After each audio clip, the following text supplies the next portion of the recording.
ഈശംസിയായി സ്നേഹമുള്ളവരെ, രാമനാഥപുരം രൂപതയുടെ ഡിഡാക്കെ പ്രോഗ്രാമിലേക്ക് ഞാൻ സ്നേഹപൂർവ്വം നിങ്ങളെല്ലാവരെയും സ്വാഗതം ചെയ്യുകയാണ്. നിങ്ങളുടെ മുമ്പിൽ ഞാനിന്ന് നിൽക്കുമ്പോൾ എൻ്റെ അടുത്തേക്ക് വന്ന ചില ചോദ്യങ്ങൾ എങ്ങനെയാണ് നമ്മൾ മനസ്സിലാക്കേണ്ടതിനെക്കുറിച്ച് പറയാനായിട്ട് ഞാൻ ആഗ്രഹിക്കുകയാണ്. അടുത്തതായിട്ട് ചോദ്യം വന്നത് ഇതാണ്: book of the Genesis in the old testament, ദൈവം പഴയ നിയമത്തിലെ ഉൽപ്പത്തി പുസ്തകത്തിൽ ദൈവം പറയുന്നുണ്ട്, God created light before the sun. സൂര്യന് മുമ്പ് ആണ് ദൈവം പ്രകാശം സൃഷ്ടിച്ചു എന്ന് പറയുന്നു.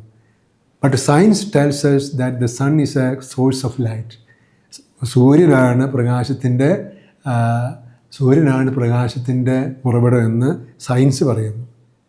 ദൈവം പറയുന്ന ഉൽപ്പത്തി പുസ്തകത്തിൽ സൂര്യന് മുമ്പ് തന്നെ പ്രകാശം സൃഷ്ടിച്ചു. How can we understand it? Is the Bible speaking literally or symbolically? Literally ആയിട്ട് മനസ്സിലാക്കാൻ പറ്റുമെന്ന് നമുക്കറിയാമല്ലോ. ഇവിടെ നമുക്കറിയാൻ സാധിക്കുന്നത് ലൈറ്റ് എന്ന് പറയുന്നത് ബൈബിൾ പുസ്തകത്തിലനുസരിച്ച് ആദ്യത്തെ ദിവസം തന്നെ സൃഷ്ടിച്ചെന്ന് പറയുന്നത്. ഈ ലൈറ്റ് എന്ന് പറയുന്നത് പ്രൈമോറിയൽ ലൈറ്റ് സോഴ്സാണ്. പ്രൈമോറിയൽ ലൈറ്റ് സോഴ്സ്. ആ സോഴ്സിൽ നിന്നാണ്, അതായത് അത് ദൈവികമാണ്, മാനിഫെസ്റ്റേഷൻ ഓഫ് ഗോഡ്സ് പ്രസൻസ്. അപ്പോൾ ആദ്യത്തെ ദിവസം ദൈവം പ്രകാശം സൃഷ്ടിച്ചു എന്ന് പറയുമ്പോൾ ഉദ്ദേശിക്കുന്നത് അത് സൂര്യന് കണക്കാക്കിയല്ല, അത് ദൈവം തന്നെയായ പ്രകാശം, ദൈവ സാന്നിധ്യത്തിൻ്റെ ഒരു പ്രതീകമായിട്ടാണ്. അത് it's A form of energy. അതിൽ നിന്നാണ് ദൈവത്തിൻ്റെ സൃഷ്ടിയായ സൂര്യൻ വരുന്നത്, അതിൽ നിന്നാണ് ദൈവത്തിൻ്റെ സൃഷ്ടിയായ ചന്ദ്രൻ വരുന്നത്, അതിൽ നിന്നാണ് മറ്റെല്ലാ സൃഷ്ടിജാലങ്ങളും കടന്നു വരുന്നത്. അപ്പോൾ ഇവിടെ നമ്മൾ കൃത്യമായിട്ട് മനസ്സിലാക്കേണ്ടത്, ദൈവമാണ് എല്ലാറ്റിൻ്റെയും സൃഷ്ടാവ്. സൂര്യൻ ഉൾപ്പെടെയുള്ള എല്ലാം ദൈവത്തിൻ്റെ സൃഷ്ടിയാണ്. അപ്പോൾ യഥാർത്ഥ പ്രകാശമായ ദൈവത്തിൽ നിന്ന് മനുഷ്യവർഗത്തിന് പ്രപഞ്ചത്തിന് പ്രകാശം നൽകാൻ ദൈവം സൂര്യനെ സൃഷ്ടിച്ചു. ആ സൂര്യനാണ്, ആ സൃഷ്ടപ്രപഞ്ചത്തിലെ സൂര്യനാണ് ദൈവത്തിൽ നിന്നുള്ള യഥാർത്ഥ പ്രകാശവും യഥാർത്ഥ ചൂടും യഥാർത്ഥ വെളിച്ചമൊക്കെ നമുക്ക് തന്നുകൊണ്ടിരിക്കുന്നത്. അപ്പോൾ അതുകൊണ്ട് ബൈബിൾ നമുക്ക് മനസ്സിലാക്കാൻ, ബൈബിൾ നമുക്കറിയാമല്ലോ, ബൈബിള് ഒരു ഹിസ്റ്റോറിക്കൽ പുസ്തകമല്ല, ഒരു ലിറ്ററലായിട്ട് മനസ്സിലാക്കേണ്ട പുസ്തകമല്ല. ബൈബിൾ ഒരു ഫെയ്ത്ത് നരേറ്റീവാണ്, ഒരു വിശ്വാസത്തിൻ്റെ ഒരു വിവരണമാണ് ബൈബിളിലുള്ളത്. വിശ്വാസം എന്ന് പറഞ്ഞാൽ എന്താ? വിശ്വാസം എന്ന് പറയുന്നത് ദൈവമാണ് എല്ലാറ്റിനെയും സൃഷ്ടാവ്, ബാക്കിയൊക്കെ സൃഷ്ടികളാണ്. അപ്പോൾ സൂര്യനും സൃഷ്ടിയാണ്. എന്ന് സൃഷ്ടിച്ചു, എപ്പോൾ സൃഷ്ടിച്ചു, എങ്ങനെ സൃഷ്ടിച്ചു, അവിടെ ചോദ്യത്തിന് പ്രസക്തിയില്ല. ദൈവത്തിന് എല്ലാം സാധിക്കും. ദൈവത്തിൻ്റെതായ രീതിയിൽ സൂര്യൻ ഉൾപ്പെടെയുള്ള സൃഷ്ടിജാലങ്ങൾ സൃഷ്ടിച്ചു. അപ്പോൾ ആ സൂര്യനിലേക്ക് ഉള്ള ഈ പ്രൈമോറിയലായിട്ടുള്ള ഏറ്റവും പ്രാകൃതമായിട്ടുള്ള പ്രകാശം കടന്നു വരുന്നത് ദൈവത്തിൽ നിന്നാണ്. അങ്ങനെയാണ് നമുക്ക് പ്രകാശം കിട്ടുന്നത്.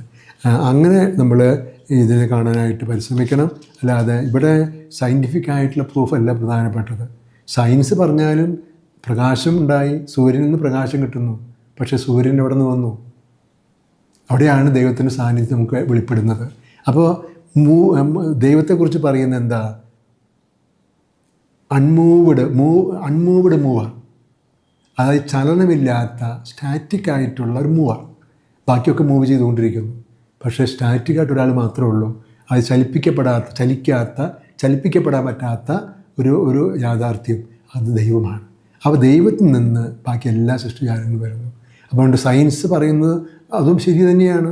സൂര്യനിൽ നിന്നാണ് നമുക്ക് ഊർജ്ജം കിട്ടുന്നത്, സൂര്യനിൽ നിന്നാണ് പ്രകാശം കിട്ടുന്നത്, സൂര്യനിൽ നിന്നാണ് ചൂട് ലഭിക്കുന്നത്. പക്ഷേ ഈ ചൂടിൻ്റെ ഉറവിടം എവിടെയാണ്?